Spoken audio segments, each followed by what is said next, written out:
तो की संगति देना, साधु संतों की संगति देना, न मैं अपने की रंगति देना, न मैं अपने की रंगति देना। राधे राधे हमें दास बना लो घनश्याम, दयालु दया करो, मैं तो जपूं सदा तेरा नाम, दयालु दया करो, मैं तो जपूं सदा तेरा नाम, दयालु दया करो।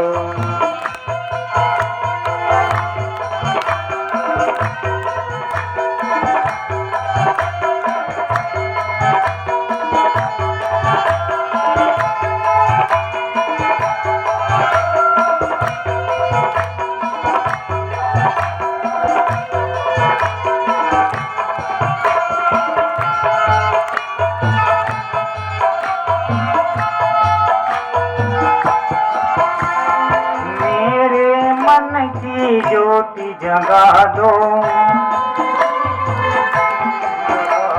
मेरे मन की ज्योति जगा दो, मुझको अपना रूप लखा दो, मुझको अपना रूप लखा दो, हमें पहुँचा दो निज धाम, दयालु दया करो, मैं तो जपूं सदा तेरा नाम, दयालु दया करो, मैं तो जपूं सदा तेरा नाम, दयालु दया करो, मैं तो जपूं सदा तेरा नाम, दयालु दया करो। बोलिए श्रीमद् भागवत महापुराण की जय। भागवत भगवान की जय। भक्ति के स्वर लहरी में आनंद लिए कथा रस प्रवाह में पहुंचते हैं। महाराज मनु स्वर्ण के रथ में अपनी पत्नी शतरूपा के साथ बिटिया देवहूति को भी ले ली।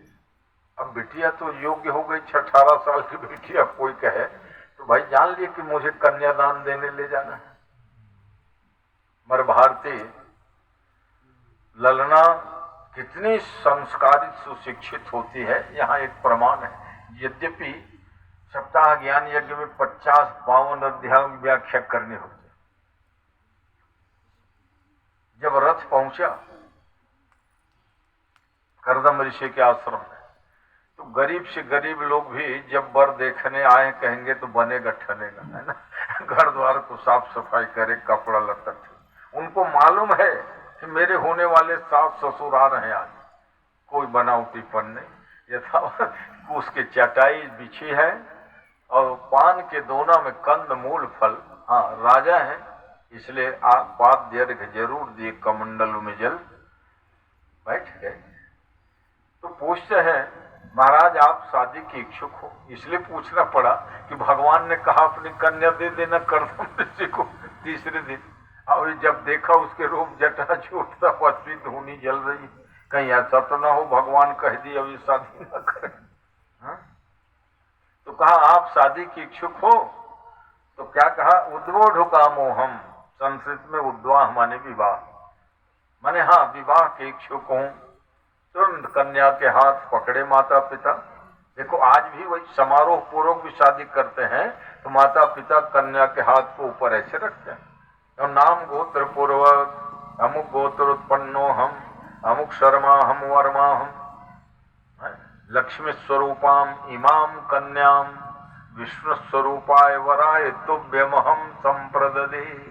मैं अपनी लक्ष्मी रूपी बिटिया को आपको दामाद ने विष्णु भगवान समझ के, वाह क्या पवित्र भावना है, धन्य। हम अपनी बिटिया किसे दे रहे हैं? लक्ष्मी को, भगवान नारायण को दे। तो वहां भावना कितनी पवित्र। और मगर कई जवाई बाबू ऐसे लिखते हैं लक्ष्मी रूपी बिटिया तो हम 2 महीना के बाद मारना पीटना निकालना चला या तो मंडप में ही संकल्प नहीं सुनत रहे विष्णु स्वरूप आए वर आए नहीं तुम अभी तक बेचल जेल में जैसा भी रहे होगे तो तुम अब खबरदार विष्णु भगवान के जैसे हो क्योंकि लक्ष्मी बिटिया के तुम पति देव ये चेतावनी है वो खाली पढ़ने का संकल्प नहीं है तुम विष्णु भगवान समान अब बढ़िया सुंदर आचरण में रहो नहीं तो अब कई जन दमान है कोनो खवैया कोनो पियैया कोनो बेटी चल पिटैया तो यही विष्णु भगवान के लक्षण है पूरा समाज की आगुम संकल्प के विष्णु स्वरूप आय वराय तो हम संप्रद ये चेतावनी पहले ठीक है गलती कुछ रही होगी अब विष्णु भगवान समान रह जा ये संकल्प अब वहां राजा रानी गए अपने बिटिया को संकल्प और संकल्प होने के बाद जरूर कहा महाराज मनु ने कहा कि महाराज आपको राज्य दे दूं हाथी घोड़ा रथ धन संपदा जो कहेंगे क्योंकि अब आप हमारे जवाई हो करदम ऋषि ने मुस्कुराते हुए कहा था नहीं राजा ये कम बड़ी बात है जो आप अपने लक्ष्मी स्वरूपा कन्या को जो आपके कलेजे के टुकड़ा से भी ज्यादा प्यारी है उसको जब आप सौंप दिए तो धन संपत्ति क्या थी कदाचित ये समझ आज दहेज के दानों के कारण कई बहु बेटियां जलती हैं बस आज 21वीं शताब्दी में भी सुधार नहीं विज्ञान का युग है उनको सोचना चाहिए वाहन देना रहे तो अब पहली तो वो होना उन्ना करा तो 4 चकिया में उतर के भाई मतलब पता बेचारा है घर द्वार 1 एकड़ बेच के तो बिहाव करत है तो एक बता बिहाव करत मगर चिंता की बात नहीं है बदल रहा है पहली लड़का वाले मन अड़बड़ इतना है जाए बिहाव लगा ले नहीं अभी नहीं करो मैं 2 साल का बस अभी नौकरी नहीं लगी अच्छा नौकरी लग जाए तब कहें अब कर ले नहीं अभी नहीं करो अब अंदर में इच्छा रहे एक कुछ दे दें मोटा बताओ न नचाओ भर लड़की वाले अब ये स्थिति ये हो गई बेटी मन पढ़ लिख के योग्य अभी ही मन किंजरत हरियाणा का उदाहरण बताऊं हरियाणा में इलेक्शन हुआ 2 साल पहले तो वो लोकसभा चुनाव गए एक नेताजी के देखो भाई ग्रामवासियों हिसार के पास घटना है और गांव है सारहद बड़े तुमको हम बिजली पानी सड़क स्कूल कॉलेज सब देंगे हमको वोट देना तो वो गांव में 45 जन 40-45 साल के आधा बूढ़वा बिन बिहाव कर है अब आधा बूढ़वा 45 हो गए तो का है वो मन खड़ा हो इसके सांसद महोदय ये सड़क बिजली पानी ला तो कोनो भी बनी तो दे है आपसे एक के मांग है खुश हो गया का मांग क्या मांग है जल्दी बताओ हमर वो 40 जन के बिहाव नहीं होए हमन बुढ़ावत है बिहाव लगा देते वो मंच ले उतर के भागे कल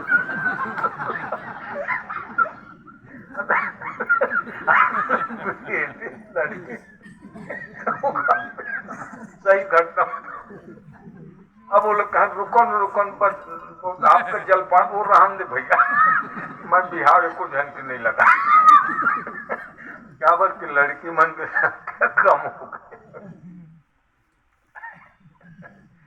काबर कम हो गई बीच में जेला देखो तनखा लड़का चाहिए हमें लड़की नहीं चाहिए लड़का चाहिए ये दो कतको जनगर बात करें कई मुर्केट के मार देनी अब 2000 जब गणना हुई 11 में जनगणना में बताइए 1000 लड़कों के पीछे 928 लड़कियां हैं तो 72 जन तुरक बिहाव नहीं हो चाहे खूरचत ना ये नोट कर ले हाँ और बड़ी तरह थोड़ बहुत के अंतर समझ में आते जैसे पहली कहा 1000 लड़का रहे तो 990 या 85 लड़कियां रहे तो 5-10 जन वो साधु सन्यासी बने निहंग वाले पुमक्कड़ अब ये कहाँ 28 ये 72 जन के अंतर कहाँ पाती है।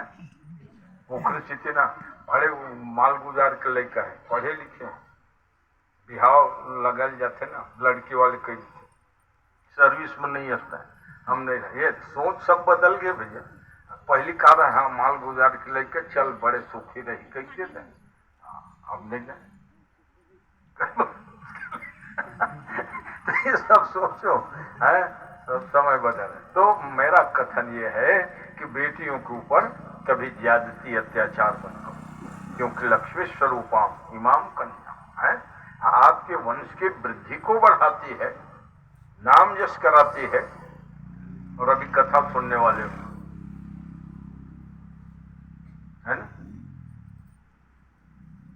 क्योंकि देवहूति करदम के 9 लड़कियां हुई शादी के बाद। आज की स्थिति में 9 जन बेटी हो ना, वो बेचारा कही कि मोर तो चूंदी झर के 3-4 में ये 9 बेटी के बिहाव कैसे हो। फालतू सोच मत करो, बेटिया अपने भाग्य लेके आई।